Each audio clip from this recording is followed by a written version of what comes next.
تو حضرت معاذ بن جبل رضی اللہ تعالیٰ عنہ کہتے ہیں کہ صبح کے خوبصورت لمحے اور حضور کی قربت اور سفر کی گھڑیاں، اور چل بھی رہا تھا میں آقا کریم علیہ السلام کے ساتھ ساتھ، تو موقع غنیمت جانا تو میں نے کہا کہ اے اللہ کے پیارے رسول صلی اللہ علیہ وآلہ وسلم، مجھے آپ کی قربت میسر آئی ہے تو اس موقع سے میں فائدہ حاصل کرتے ہوئے آپ سے سوال پوچھنا چاہتا ہوں، اور وہ یہ کہ مجھے کسی ایسے عمل کے بارے بتا دیجئے جو عمل مجھے جنت میں داخل کر دے اور جہنم سے دور کر دے۔ تو حضور علیہ السلام نے اس سوال پر ان کی تحسین فرمایا تو نے بہت بڑا سوال کیا ہے، اس کا جو جواب ہے کہ جنت نصیب ہو اور مجھے جہنم سے نجات ملے، تو یہ اتنا آسان کام نہیں ہے، یہ بڑا مشکل کام ہے، لیکن جس پر اللہ آسان کر دے اس کے لیے مشکل نہیں ہے۔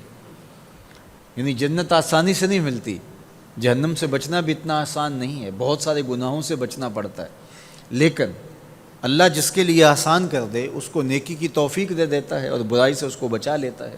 اگر تو چاہے کہ جنت میں جائے اور جہنم سے نجات ملے تو تمہیں اللہ پر ایمان بھی لانا پڑے گا، اور ایسا ایمان جس میں شرک کی آمیزش تک نہ ہو، اسی کی عبادت تیری زندگی کا مقصود ہو، اور نماز بھی ادا کرنا ہوگی، زکوٰۃ بھی دینا ہوگی، روزے بھی رکھنے پڑیں گے، اور تجھے حج بھی کرنا پڑے گا۔ جنت میں داخلے کے لیے یہ شرائط ہیں کہ تم یہ کام کرو گے۔ پھر ارشاد فرمایا میں تمہیں بھلائی کے دروازے ہی نہ بتا دوں۔ ارشاد فرمایا الصوم جنہ، روزہ ڈھال ہے۔ ڈھال آپ سمجھتے ہیں، اگر آپ لوگوں نے ڈھال نہیں دیکھی ہوئی تو آج کے زمانے کے اندر تو سب لوگوں نے جو ہے وہ ڈھال دیکھ لی ہے، چونکہ اس وقت ترکی نے اس طرح سے اپنے کلچر کو اور اپنی تہذیب کو جدید ذرائع ابلاغ کے ذریعے لوگوں تک پہنچایا ہے کہ اب 800-700 سالہ پرانی چیزیں بھی ہمارے سامنے آ گئی ہیں، ورنہ ہم یہ باتیں کیا کرتے تھے تو لوگ ان باتوں کو سمجھا نہیں کرتے تھے، چونکہ اس کا کوئی نمونہ اور شکل موجود نہیں تھی۔ جب دشمن تیر پھینکے تو تیر سے بچنے کے لیے وہ لوہے کا پترا جو آگے کر دیا جاتا ہے، جو تیر کو اپنے اوپر روک لیتا ہے، اس کو عربی میں جنہ اور اردو میں ڈھال کہا جاتا ہے۔ تو آقا کریم نے فرمایا روزہ ڈھال ہے، تو گویا جہنم کی آگ سے بچانے کے لیے جو ہے وہ روزہ کام دے گا۔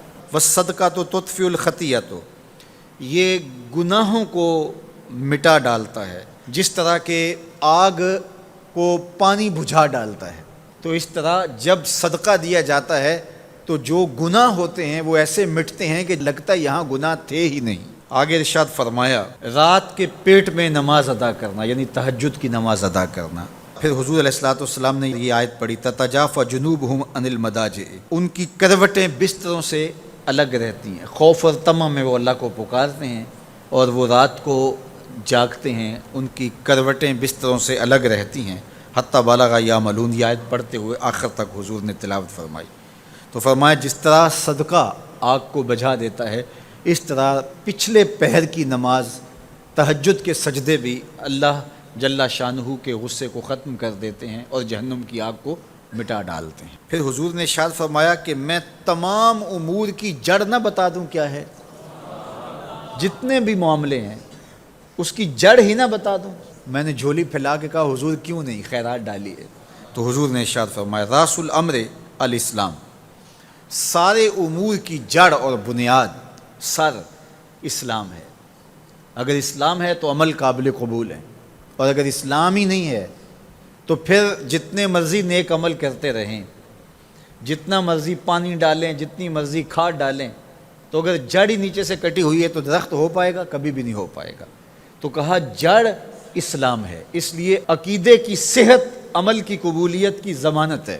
تو تمام امور کی جڑ اور بنیاد اور سرا اسلام ہے، اور اس کا ستون نماز ہے۔ اور صحابہ نماز کے جس طرح پابند رخوگر تھے، تو وہ تاریخ کی روایات آپ دیکھ سکتے ہیں، آپ کو ایک صحابی بھی بے نماز نہیں ملے گا۔ وَذِرْوَةُ صَنَامِهِ الجہاد، اور کوہان کی بلندی، چوٹی اسلام کی، وہ جہاد ہے۔ جہاد سے اسلام کو سر بلند کیا جا سکتا ہے۔ اسلام کا چھٹا رکن ہے جہاد، اور ہمیں جہاد کی ترغیب بھی دی گئی اور قیامت تک یہ جہاد جاری بھی رہے گا اور کبھی بھی ختم ہونے کا نہیں ہے۔ ہاں اس کے اصول و ضوابط ہمیں دیے گئے، جہاد کے نام سے فساد فی الارض نہ کیا جائے، لیکن جہاد کا انکار اسلام کا انکار ہے۔ یہ اسلام کی چوٹی ہے، ذروۃ و سنام کہا گیا، یہ کوہان کی بلندی ہے۔ تو حضور علیہ السلام نے آخر میں فرمایا کہ میں تمہیں سارے معاملات کی جڑ ہی نہ بتا دوں، خلاصہ ہی نہ بیان کر دوں؟